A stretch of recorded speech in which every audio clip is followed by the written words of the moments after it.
There's no feeling more intense than starting over. If you deleted your homework the day before it was due, as I have, or if you left your wallet at home and you have to go back after spending an hour in the commute. If you won some money at the casino and then put all your winnings on red but it came up black. If you got your best shirt dry cleaned before a wedding and then immediately dropped food on it. If you won an argument with a friend and then later discovered that they just returned to their original view. Starting over is harder than starting up. If you're not ready for that, like if you've already had a bad day, then what you're about to go through might be too much. Feel free to go away and come back. I'll be here. Alright, thanks for coming with me on this trip. I'll understand if you have to take a break at any point. Just find a safe place to stop and quit the game. And don't worry, I'll save your progress, always. Even your mistakes. This game is a homage to a free game that came out in 2002, titled Sexy Hiking. The author of that game was Jazuo, a mysterious Czech designer who was known at the time as the father of B games. And B games are rough assemblages of found objects. Designers slap them together very quickly and freely, and they're often too rough and unfriendly to gain much of a following. They're built more for the joy of building them than as polished products. In a certain way, Sexy Hiking is the perfect embodiment of a B game. It's built almost entirely out of found and recycled parts, and it's one of the most unusual and unfriendly games of its time. In it, your task is simply to drag yourself up a mountain with a hammer. And that act of climbing, in the digital world or in real life, has certain essential properties that give the game its flavor. No amount of forward progress is guaranteed. Some cliffs are too sheer or too slippery. And the player is constantly, unremittingly in danger of falling and losing everything. Anyway, when you start Sexy Hiking, you're standing next to this dead tree that blocks the way to the entire rest of the game. It might take you an hour to get over that tree, and a lot of people never got past it. You prod and you poke at it, exploring the limits of your reach and your strength, trying to find a way up and over. And there's a sense of truth in that lack of compromise. Most obstacles in video game worlds are fake. You can be completely confident in your ability to get through them once you have the correct method or the correct equipment or just by spending enough time.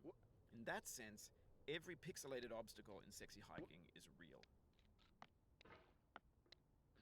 The obstacles in Sexy Hiking are unyielding, and that makes the game uniquely frustrating.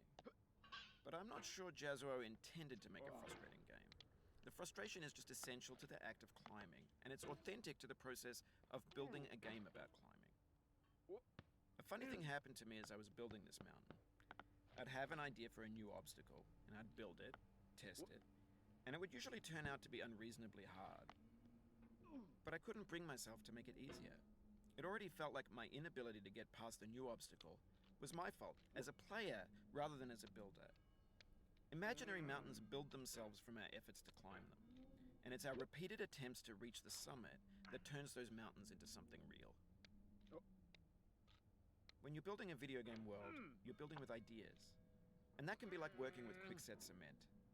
You mold your ideas into a certain shape that can be played with, and in the process of playing with them, they begin to harden and set until they're immutable, like rock. And at that point, you can't change the world.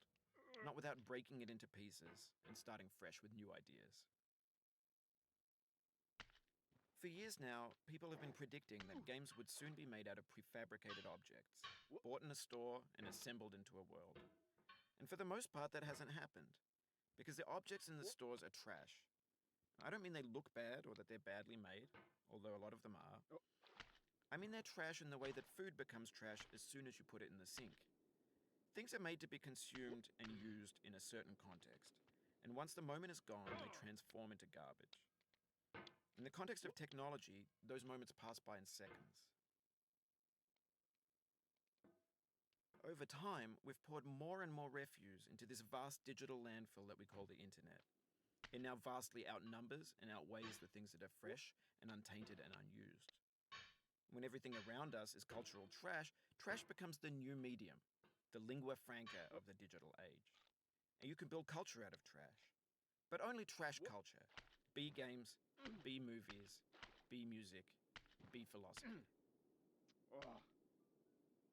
Maybe this is what digital culture is.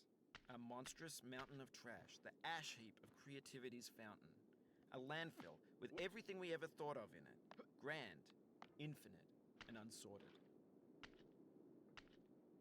There's 3D models of breakfast, Gen X's fanfic novels, Scan magazines, green screen Shia LaBeouf, banned snuff scenes on Live Leak.